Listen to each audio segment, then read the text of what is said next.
Hey, this is Axel, and this is how I perform live.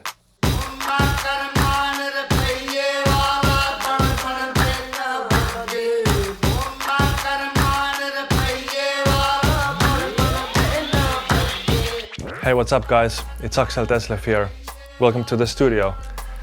Today I'm gonna show you a little bit how I perform live, what instruments I use, what's the thinking behind it, and how everything's prepared inside Ableton Live. So yeah, this is the setup I have on stage as well. So I have the same setup here in my studio, so I can start practicing at any time I want, and it's all ready to go. So this is the mallet instrument. It sounds like this.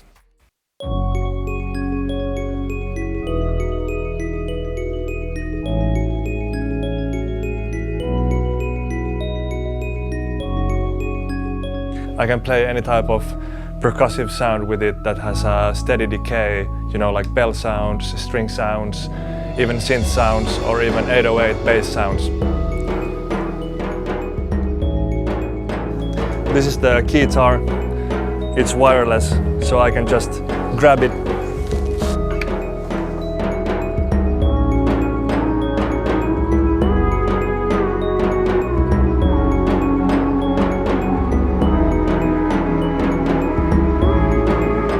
And I can play more sustained sounds with it, so like chords and stuff like that.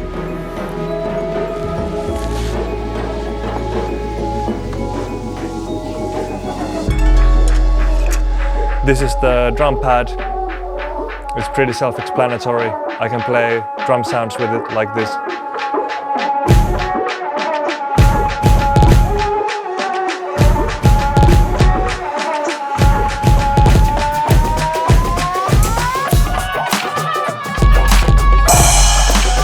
I also have a splash right here, so I can inject a burst of energy during the live show, which is always a good thing to have. So yeah, that's basically my setup. Everything's connected with MIDI, and the keytar is with Bluetooth MIDI. And basically the thinking behind the whole setup was that when I perform live my music, I want to play actually like the sounds you can hear in the music. And I can also like expand on the ideas and really feel the vibe and, you know, get into the present moment with that kind of engagement with the melodies and harmonies and all of the stuff. So it all started with the keytar in Bucharest, my first like big show, and I was gonna play a DJ set, but then I thought that wouldn't it be cool to play like a live, you know, like a live instrument and play some parts on the spot. And somehow I thought about a keytar, you know, because you can have it like this so the audience can see what you're doing. And, you know, I don't need a keyboard stand. I just had like a riser and, you know, I could step on it and play like in front of the audience. So that was fun for a while. But then I wanted something more. So then a drum pad was the logical next step, because it allows me to, you know, when I hit the kick drum, it goes from my hand into the pad and converts into sound waves, and the audience can feel it in their bones. So it's like a straight connection with the beat and the punch of the music with the audience. So yeah, that was the next instrument in the setup. And after that, it still felt like it needed something more. So somehow I thought about this mallet instrument, which is almost like a combination of the keyboard instrument and the drum instrument. So it allows me to play melodic stuff and harmonic stuff, but it also has like this percussive element to it, which is the kind of energy that works well when you're performing live. So you can really get a tactile feel with the music. So yeah, right now, this is the way I perform. Maybe in the future I expand it again somehow, but I'm quite happy with this kind of setup, and the whole philosophy of the setup is I want to just like 100% of the time I spend performing, I want to spend it playing. I don't want to be distracted by needing to press buttons, trigger sounds, change sounds, do any kind of transactional stuff like that. So I just want to focus on the playing. So everything's prepared in a way where I can just play here, move here, start playing here, and the sound is already ready, waiting for me. That gives me more time and capacity to think about the music itself and connect with the audience that way. So let's jump inside the virtual world here. All right, so here we are inside Ableton Live. This is the Arena Live 2020 live set. And this is what it looks like. Here at the top we have the splash channel that receives the audio coming from the splash symbol.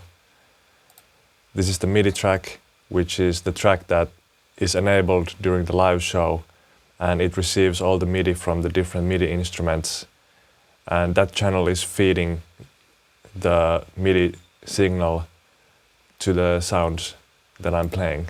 Under that I have all the tracks that I'm gonna be playing. They are bounced as multi-tracks. So if I zoom into I Am here and open it up, you can see all the different sounds that are being used in this song. So these are the drums, for example.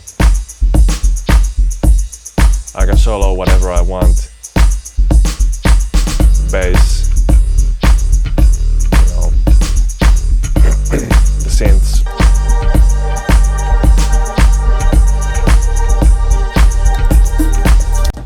So the reason I have it like this is when I need to do a transition, I can leave some sounds like this guy here or this. I can leave some sounds playing while other sounds are being muted to make room for new sounds coming in from the upcoming track.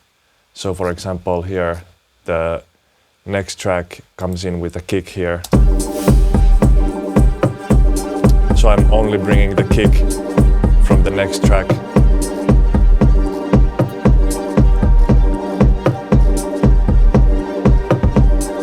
So this gives me a lot of flexibility when I'm choosing the track list, because I can do more radical transitions than what I would be able to do in a DJ set. And yeah, that's basically the layout. Here you can see in red are the actual sounds that I'm playing live. So these are receiving MIDI from this main guy here. And I'm automating the whole channel to go on and off. So here the I Am melody is playing.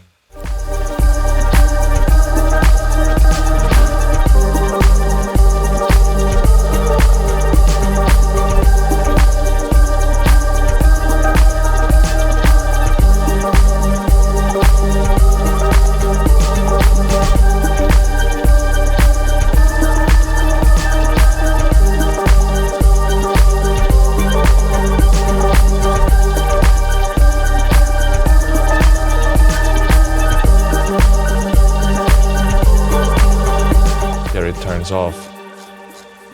Here Hollow Man 5 chords come in. I'm playing those for a while.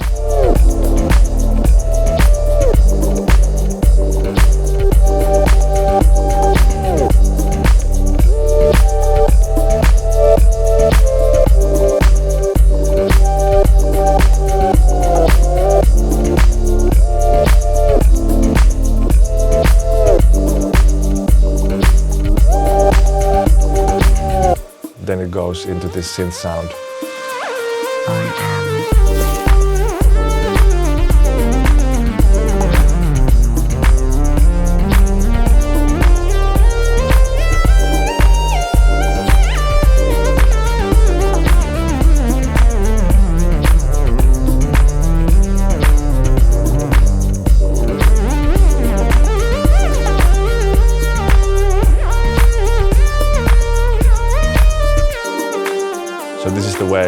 automate all the sound changes so I can just focus on the playing. First I have to choose what sounds on a particular song I want to be playing live. So those sounds have to be playable, they have to make sense to be played in a live situation. So when those are chosen, I have to optimize them to be more lightweight, because usually the studio effects and all of those kinds of studio quality sounds and effects are kind of heavyweight, and if I have loads of those, it's too much for the computer. So I have to optimize every sound to be as lightweight as possible so I can actually play them live. Then there's the sidechain compression, which I use a lot in my music, which means basically most of the time that when the kick drum is happening, the sound or many sounds, they dodge or dip in volume when the kick is happening. So that's creating space for the drums to punch through. So I want that to be recreated live when I'm playing the instrument. The drums, I have to sample the drums from the original songs as one-shots and then rearrange them in a drum rack inside Ableton, so I can actually play them on a drum pad. And I have to figure out what drums are actually possible to play with two hands by one person. So it has to make sense. Usually it's the kick drum, the snare, some hi-hats or some percussion, and yeah, I have the splash also there.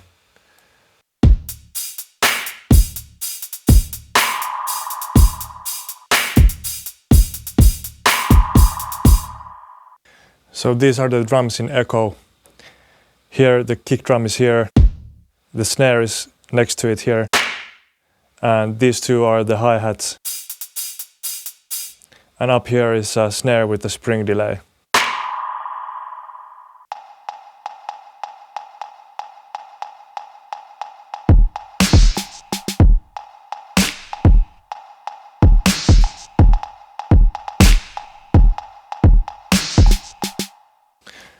These are the drums in Salomon.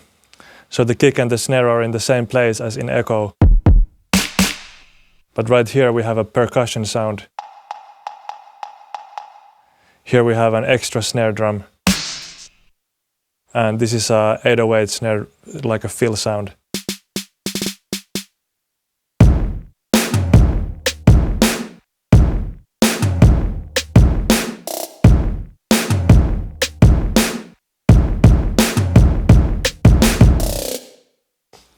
These are the drums in vibrations. Here you have the kick and the snare again. Here is an alternative snare. These two are 808 snare trills. And here is a tom-tom. After the sounds are optimized, the side chains are saved, everything's saved, the multi-tracks are bounced, I can start importing everything into the live set itself and start building the transitions, the tempo changes, and the actual live set that I'm gonna be playing. So at that point, I'm gonna be, trying out different variations, making the transitions work, doing, key changes, tempo changes, anything the transition needs in order to work. So yeah, after all the automation is done, after all the transitions are done, I can start actually practicing the live set. So I can start trying out different variations with the sounds, how I can improvise with them, and how I can, express myself in the live situation. So here I'm playing the 808 bass sound in Bad Karma.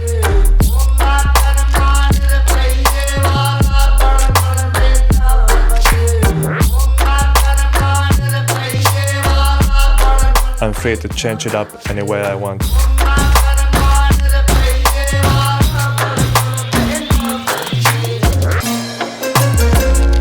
And now it transitions into a string sound.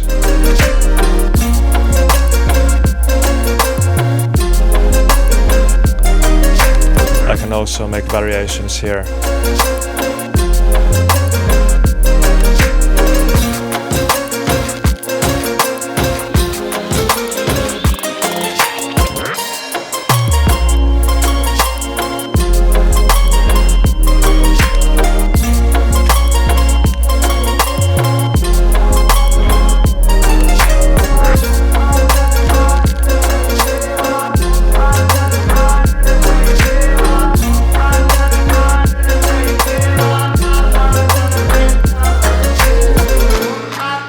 And this part is tricky because I have to grab the keytar so I have it ready for the next part. But before that, I'm playing the drum build-up, so I'm grabbing the drum stick.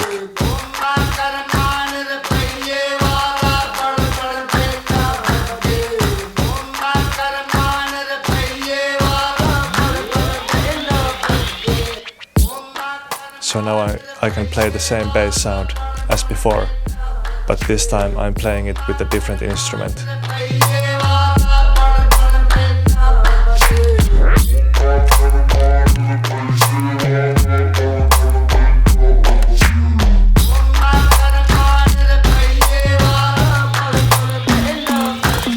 Okay, so that's how I perform live. Everybody does it differently, and that's what's beautiful in music. Hope you guys enjoyed it as much as I did, and see you guys next time.